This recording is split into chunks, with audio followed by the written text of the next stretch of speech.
की देखभाल। माँ अस्पताल में एक बेड पर पड़ी थी। अस्पताल के बरामदे में उसके 2 बेटे और 1 बेटियां चिंता में टहल रहे थे।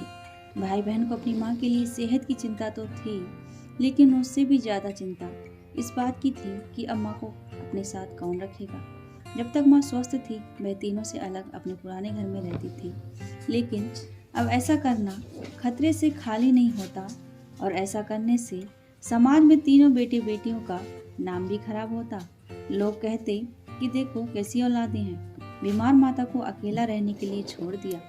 1 घंटे से बिना कोई बातचीत किए वह तीनों अपने विचारों में खोए हुए थे। फिर बहन ने चुप्पी तोड़ते हुए अपने बड़े भाई की तरफ देखते हुए कहा, भैया आप बड़े हैं, इसलिए आपका कर्तव्य है कि माँ को जरूरत के समय। छोटी बहन की बात सुनकर बड़े भाई ने पहले अपनी पत्नी की ओर देखा और बोला, मैं इस बात से बिल्कुल इनकार नहीं करता कि बड़े होने के नाते मेरा माँ की देखभाल करने का कर्तव्य है, लेकिन तुम तो जानती ही हो कि मैं और तुम्हारी भाभी दोनों ही जॉब करते हैं। ऐसी हालत में माँ के साथ किसी न किसी को हर वक्त उनकी देखभाल के लिए उनके साथ रहना पड़ेगा, जो हमारे लिए बहुत मुश्किल हो जाएगा। बहन, तुम तो पूरा दिन ही घर रहती हो, तुम माँ को अपने साथ क्यों नहीं रखती?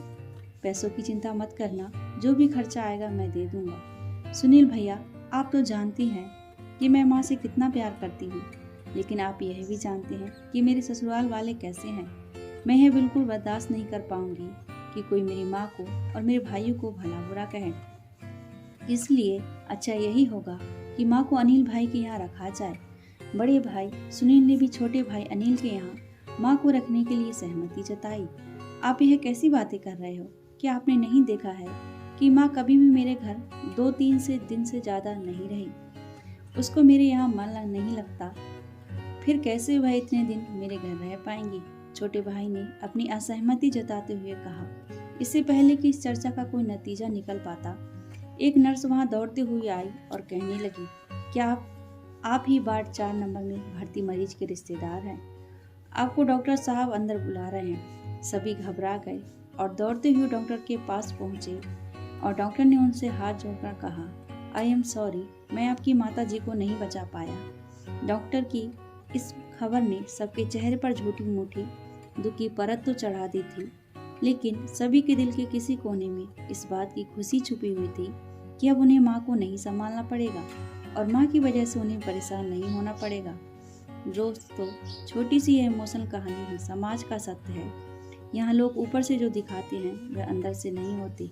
जो माँ बाप अपने 4-4 बच्चों को बिना किसी शिकायत के बड़ी आसानी से संभाल पाते हैं, आगे चलकर जरूरत पड़ने पर यही 4 बच्चे मिलकर भी उन्हें नहीं संभाल पाते या नहीं संभालना चाहते। बच्चों को यह बात नहीं भूलनी चाहिए, जैसा वह बोएंगे वैसा ही काटेंगे। अगर आज वह अपने माँ बाप के साथ बुरा बर्ताव करते हैं तो उन्हें यह याद रखना चाहिए कि उनके बच्चे भी बड़े होकर और भी बूढ़े होंगे। जो अपने माँ बाप के साथ किया है, उनके बच्चे भी उनके साथ वही करेंगे। दोस्तों, अपने दिल से छल कपट निकाल दीजिए और सच्चे मन से अपने माता पिता की और अपने बुजुर्गों की सेवा कीजिए। दोस्तों, ऐसे ही और अच्छी अच्छी कहानियों को देखने के लिए हमारे चैनल को लाइक करें, शेयर करें और सब्सक्राइब करें।